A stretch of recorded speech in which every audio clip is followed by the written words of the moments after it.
Agora vamos conversar um pouquinho sobre a terapia nutricional para um paciente hospitalar. Então, os pacientes hospitalares, dependendo aí da condição que os afete, eles podem ter a necessidade de partir para uma terapia nutricional. Como assim? A nutrição é algo rotineiro, comum de se acontecer, porém alguns pacientes podem, dependendo da situação que os levaram ao ambiente hospitalar ou dependendo aí da evolução do quadro clínico deles, não conseguirem se alimentar da maneira como devem se alimentar, partindo do princípio que a nutrição, o alimento, os nutrientes, né, eles são de fundamental importância para nos manter com saúde, para manter uma imunidade adequada e para fazer com que esse paciente se recupere o mais rápido possível, para fazer com que ele deixe o ambiente hospitalar com sucesso o mais rápido possível. Então, em algumas situações, dependendo das patologias, esse paciente terá que ter uma dieta específica. Então, ele terá que ter um redirecionamento naquilo que ele precisa de nutrição naquele momento. Alguns nutrientes não poderão ser ofertados em um determinado momento da vida desse paciente enquanto interno naquele hospital, e alguns nutrientes terão que ser ofertados de uma maneira mais acentuada para que ele possa responder o melhor possível ao tratamento que ele tem feito. Então, daí a gente pensa em nutrição como sendo uma terapia, como sendo um remédio para aquele paciente, já que é uma coisa, um artifício que você lança a mão para melhora daquele paciente e para mantê-lo, né, o mais saudável possível para atravessar por essa fase. Pensando em terapia de nutrição, então, eu teria que imaginar aí que esse paciente ele pode receber essa nutrição pela via normal, através da ingestão, ou de forma parenteral, que seria endovenosa. Então, vai depender novamente do estado patológico que esse paciente se encontra. Daí nós vamos avaliar as condições necessárias para uma terapia nutricional enteral, que eu vou utilizar então o trato gastrointestinal, esse tubo ao longo do trato gastrointestinal. Consequentemente, esse tubo tem que estar funcionante. Eu preciso ter os movimentos peristálticos acontecendo para impulsionar o alimento, o nutriente, e eu preciso que todo esse trato gastrointestinal desse paciente esteja sendo comandado por um controle neural, por um controle nervoso. Esse paciente tem que ter consciência, ele tem que estar consciente para que eu consiga fazer essa terapia enteral. Caso contrário, e também em outras situações patológicas, será necessário uma terapia nutricional parenteral, que é endovenosa. Partindo do princípio aí que um paciente, às vezes, que está internado, ele não tem condições de receber, vamos pegar como exemplo, a glicose de um pão. Ele não tem condições de comer um pão para receber a glicose, mas ele precisa da glicose. Então, se ele precisa da glicose, mas ele não tem condições de comer esse pão, para que esse pão, que é um alimento com um tamanho grande, possa ser processado ao longo do trato gastrointestinal e chegar na menor fração possível, que seria a glicosezinha, para atravessar por entre a parede intestinal, cair dentro da corrente sanguínea, então ser absorvido para ser utilizado no organismo como fonte de energia para a produção de glicose pelas células, esse paciente tem que receber essa glicose de alguma maneira. Se ele não consegue comer o alimento, processar esse alimento, ele precisa receber essa glicose de uma outra fonte. Então, ela seria administrada diretamente na veia para que já fosse feita a etapa de absorção automaticamente, sem precisar contar com o organismo dele para processar esse alimento. A terapia nutricional, então, ela consiste de um conjunto de procedimentos terapêuticos para manter ou para recuperar o estado nutricional do paciente, por meio da nutrição parenteral e ou da nutrição enteral. A instituição da terapia nutricional tem diversos objetivos, como manter ou recuperar o estado nutricional desse paciente, ou reverter um quadro de desnutrição, ou apenas corrigir o peso magro, ou até mesmo condições de excesso de peso e obesidade. Então, ou eu vou administrar nutrientes que estão faltando, ou eu vou retirar o que está sobrando para fazer as correções, os ajustes necessários para manter aquele organismo o mais saudável possível e retirá-lo do estado patológico. Com a nutrição, eu posso oferecer condições que sejam favoráveis para o estabelecimento do plano terapêutico. Então, existem alguns medicamentos, algumas terapias que eu preciso fazer com base em todo um arcabouço nutricional daquele paciente. Aquele organismo tem que estar preparado para receber aqueles medicamentos. Então, eu preciso nutri-lo para que ele consiga passar por todas as etapas da farmacocinética, gerando, então, um efeito terapêutico o mais eficiente possível para o tratamento daquele paciente. Através da nutrição, eu consigo oferecer energia, fluidos e nutrientes em quantidades adequadas para manter as funções vitais e a homeostasia do organismo, que é o equilíbrio dinâmico do nosso organismo. Nosso organismo precisa funcionar em um certo equilíbrio. Para isso eu preciso de água, preciso de eletrólitos, preciso dos nutrientes. Sem esses, eu não consigo manter as funções do meu organismo. Então, alguns feedbacks não vão acontecer, algumas glândulas não vão produzir hormônio, alguns órgãos não vão funcionar como deveriam, fazendo as suas funções específicas. Então, eu preciso dessas substâncias para que tudo funcione do jeito que tem que funcionar. Com a terapia nutricional, eu consigo recuperar a atividade do sistema imunológico, que muitas vezes pode estar debilitado. Um exemplo, antioxidantes são fundamentais para se manter essa resposta imune, como por exemplo a vitamina C. Então eu preciso ofertar essa vitamina caso ela esteja em baixa nesse organismo. Com a terapia eu também consigo reduzir riscos de hiperalimentação. Então o paciente que está com excesso de glicose e é diabético, eu preciso controlar. Um paciente que está recebendo uma dieta com excesso de sal e é hipertenso, eu preciso fazer esse controle.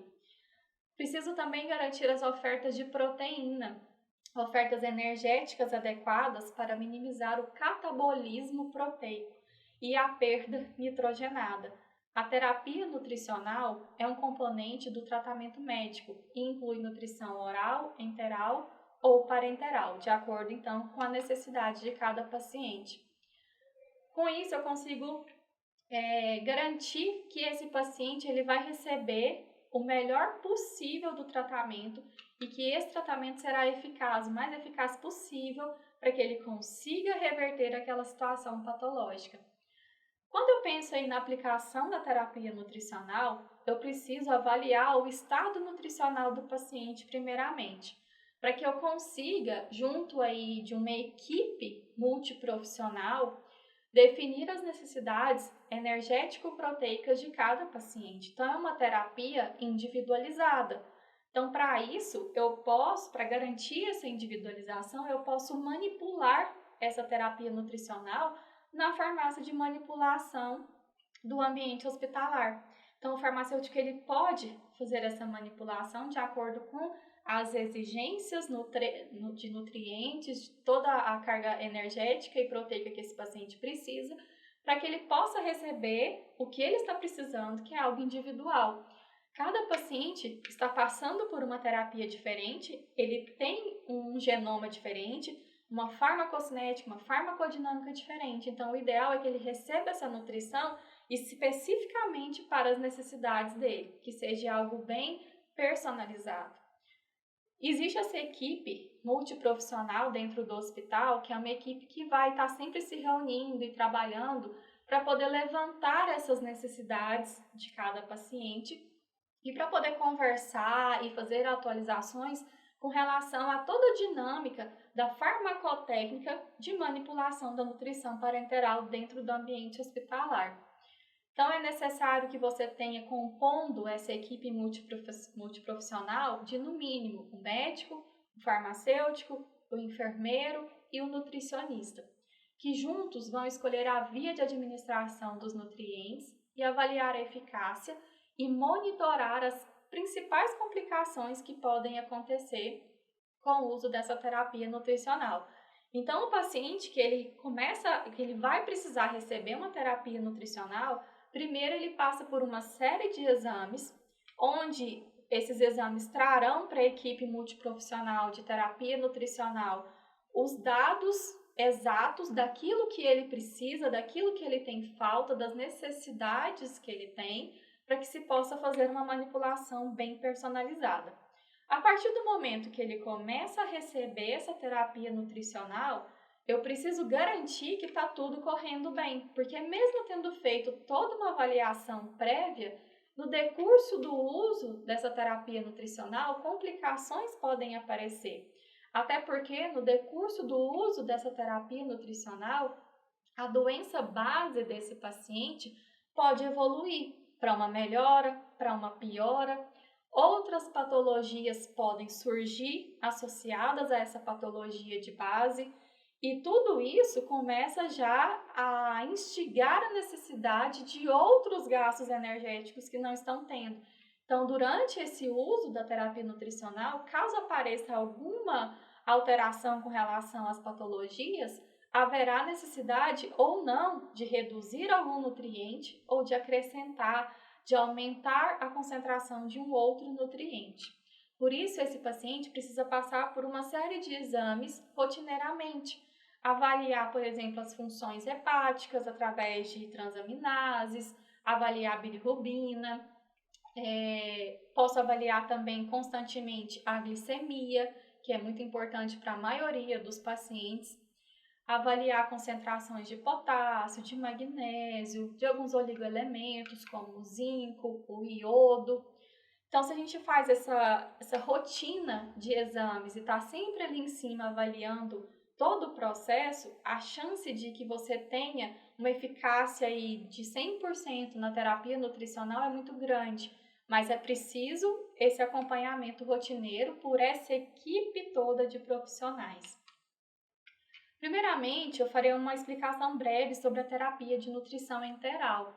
A nutrição enteral, então, é toda forma de terapia que se utiliza de alimentos para fins terapêuticos, usando o trato gastrointestinal. Então, os suplementos orais são um exemplo. Dietas por tubo nasogástrico, nasoenteral e percutâneo. São as maneiras como a gente consegue administrar esses alimentos como forma de terapia para que haja uma melhora daquele paciente. Como eu disse no início, é preciso ter um tubo funcionante, eu preciso dos movimentos peristálticos, eu preciso de secreção enzimática, eu preciso que haja uma consciência, que o sistema nervoso esteja totalmente consciente, controlando esse trato gastrointestinal. A musculatura lisa do trato gastrointestinal precisa estar funcionando, contraindo e relaxando, para que haja esse funcionamento. E essa dieta ela pode ser administrada, então, diretamente por uma sonda nasogástrica, ou seja, eu vou utilizar a cavidade nasal, ou ela vai ser colocada diretamente enteralmente. E vai depender da situação do paciente, das necessidades que ele se encontra, das patologias que ele atravessa naquele momento. Algumas das indicações para esse tipo de terapia enteral: distúrbios do sono, onde a pessoa então deixa de ter aquele estímulo de fome, das necessidades energéticas, então ela precisa receber esses nutrientes que ela não está conseguindo receber.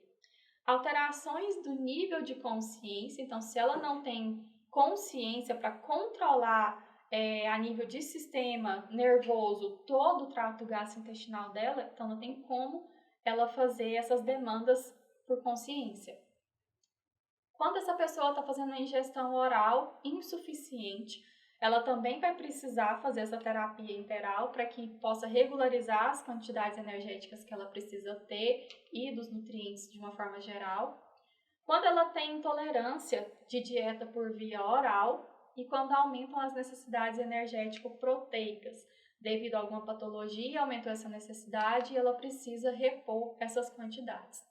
Então, tudo isso, em todas essas situações, eu preciso ter um trato gastrointestinal funcionante. E o objetivo de se utilizar essa terapia é o objetivo de todo tipo de terapia que é feita dentro de um ambiente hospitalar. Então, a terapia nutricional não seria diferente. melhorar a qualidade de vida desse paciente, então sempre pensando na segurança e na melhora do paciente.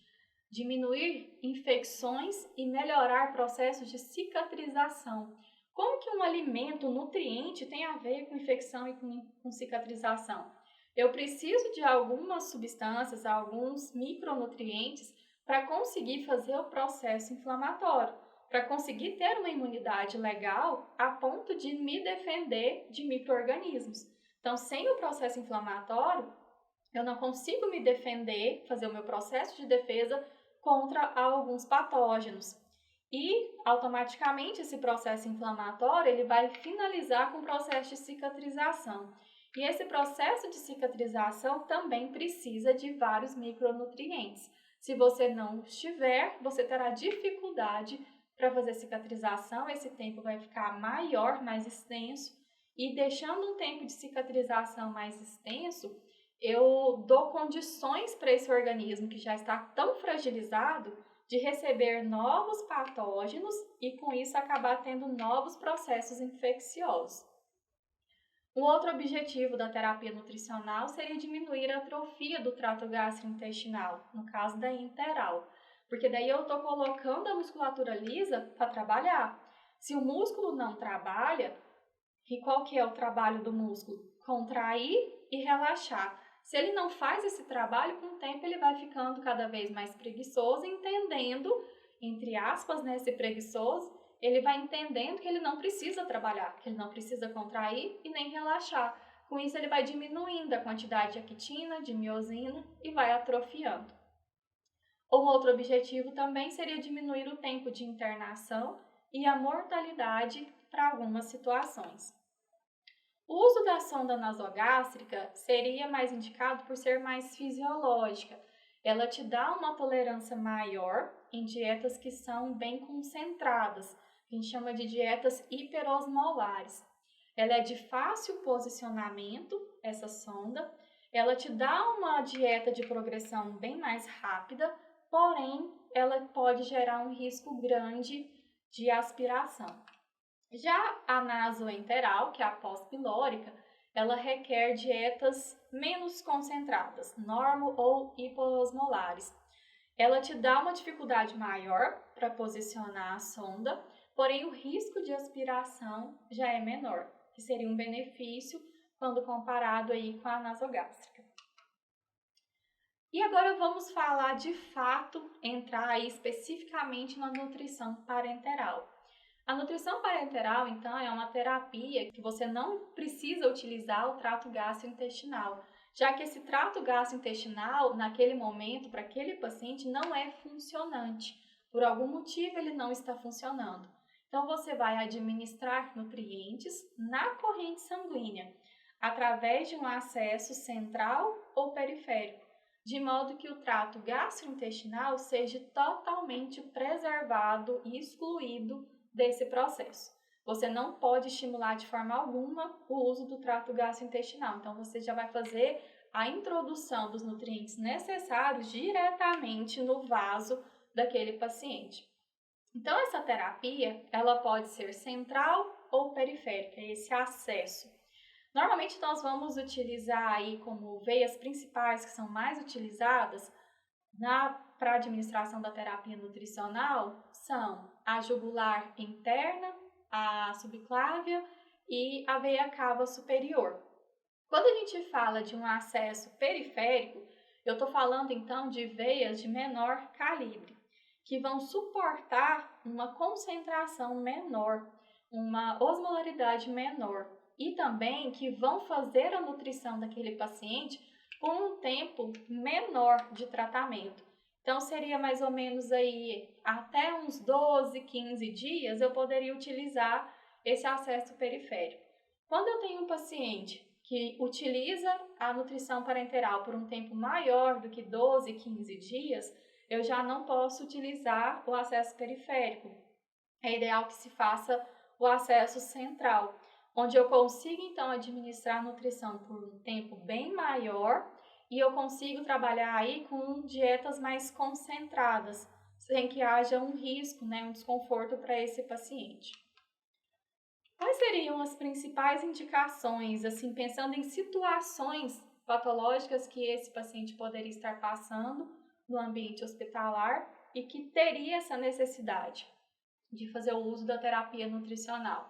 Alterações de motilidade e de obstrução do trato gastrointestinal, fístulas de alto débito, síndrome do intestino curto, sangramentos através do trato gastrointestinal, exacerbações da doença inflamatória intestinal, isquemia mesentérica, não progressão de dieta enteral. E quando eu penso nessa dieta, como eu disse, é uma dieta personalizada que vai de encontro às necessidades de cada paciente.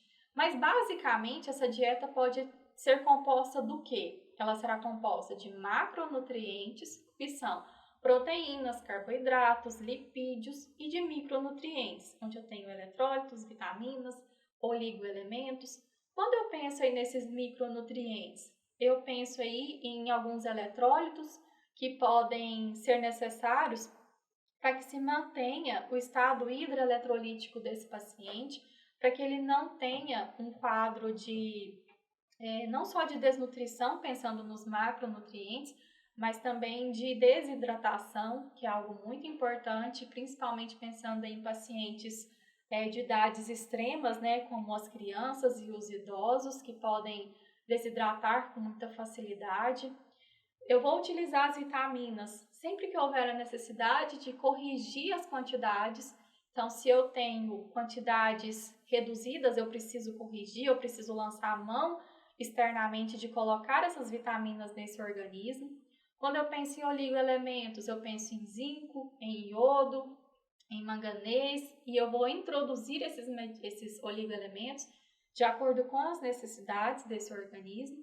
E quando eu penso em macronutrientes, eu penso em substâncias que vão dar estrutura para o organismo, como as proteínas, em nutrientes que vão dar energia para esse organismo, como carboidratos e lipídios. E o organismo, ele precisa de estrutura, ele precisa de energia para funcionar, para trabalhar. Então, a fisiologia vai funcionar, vai manter a homeostasia do organismo se tiver esses nutrientes. Os carboidratos são as principais fontes de energia em termos de produção de ATP para uma célula. Sem a produção de ATP, a célula não consegue trabalhar. A célula precisa desse estímulo, que é o ATP, para que ela possa funcionar. Então, se uma célula funciona, todo o tecido funciona, todo o órgão vai funcionar e todo o sistema vai funcionar. Porque as células precisam funcionar, produzir energia para fazer respiração e, com isso, manter todas as suas estruturas íntegras. Fazer todos os processos que ela precisa fazer para manter a homeostasia. Imaginem um paciente internado com uma doença que está tirando todas as habilidades dele e ele não consegue ter o funcionamento normal das suas células. Obviamente, ele vai ter muita dificuldade para se recuperar dessa doença. Então, ele precisa funcionar bem para ele conseguir vencer as suas barreiras, colocar a sua defesa para conseguir vencer a patologia envolvida. Pensando agora nos carboidratos especificamente, só como uma forma de ilustração, já que a gente sabe que eles são a principal fonte de energia na via parenteral, é muito comum se utilizar por via central a glicose, 50%, sabendo aí que a glicose anidra, ela te dá 4 quilocalorias a cada grama, e a glicose monoidratada, 3,4 quilocalorias em média a cada grama. O controle glicêmico é fundamental nos pacientes críticos e eu preciso me lembrar de descontar do cálculo da parenteral a quantidade de glicose absorvida na diálise peritoneal e nos soros de manutenção. Já os lipídios, que também são uma fonte importante de energia, porém não tanto quanto os carboidratos, não a primeira escolha como os carboidratos, eles são responsáveis aí por cerca de 15 a 30% da energia parenteral. O glicerol tem isotonia, o que é muito útil, né, para administração no organismo.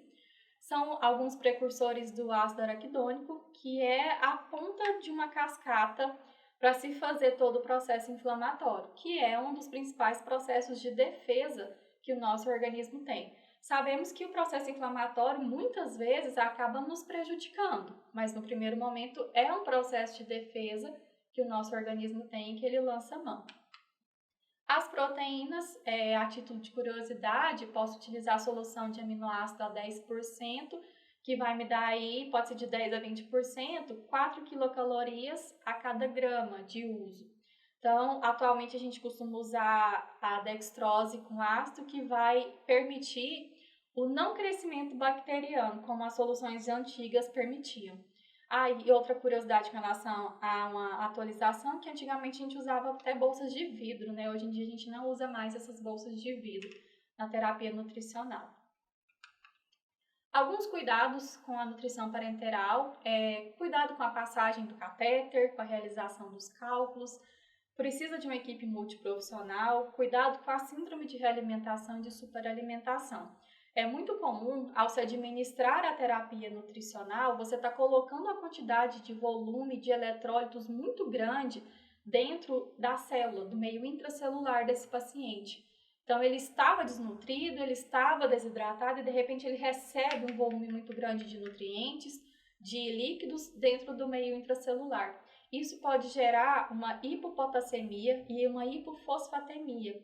Então, essa redução na quantidade de fósforo e potássio pode gerar aí arritmia cardíaca, uma deficiência a nível respiratório que pode ser muito prejudicial. Então, para evitar esse tipo de situação, o ideal é que se faça a introdução o mais lentamente possível, de preferência, né? Se eu estiver me dando aí com uma situação que o paciente está muito desnutrido. Então, quanto mais desnutrido, mais desidratado, mais ele vai sentir essa consequência de colocar essa nutrição de forma muito rápida.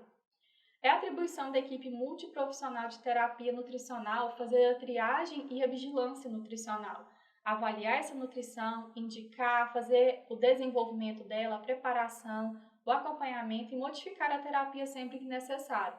Fazer um desenvolvimento técnico e científico e uma educação continuada. Então, levar como base os dados que se extraem dos pacientes como forma de estudo, como forma de melhora para os pacientes seguintes. É função do farmacêutico na terapia parenteral o desenvolvimento, o preparo, a avaliação farmacêutica, a manipulação, o controle de qualidade, a conservação e o transporte. Ele precisa avaliar interações droga-nutrientes. Ele precisa verificar a estabilidade, verificar a divergência entre o volume de prescrição e o volume final que ele conseguiu chegar, verificar a osmolaridade, as vias de administração, as técnicas de envase e a compatibilidade entre os eletrólitos e os macronutrientes.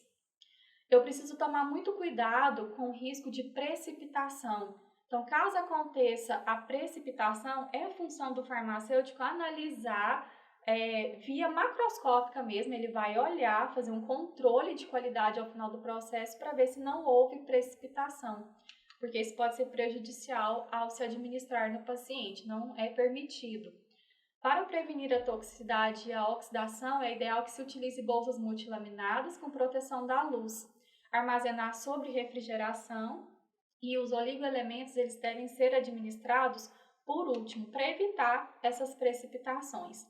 Pensando na terapia manipulada no hospital, o prazo de validade vai de até 48 horas do início da manipulação e deve ser conservada aí de 2 a 8 graus Celsius. Lembrando de sempre seguir toda a rotina asséptica que já foi falada durante a explicação da farmacoterapia, de toda a farmacotécnica de nutrição, tanto para produtos estéreis como não estéreis, e especificamente para os produtos estéreis, já que a nutrição parenteral ela exige esta esterilidade. Então, todo o uso de EPIs, de EPCs que são necessários dentro dessa sala, que é uma sala de pressão positiva, para que não haja contaminação de nenhuma partícula de fora para dentro do seu produto manipulado.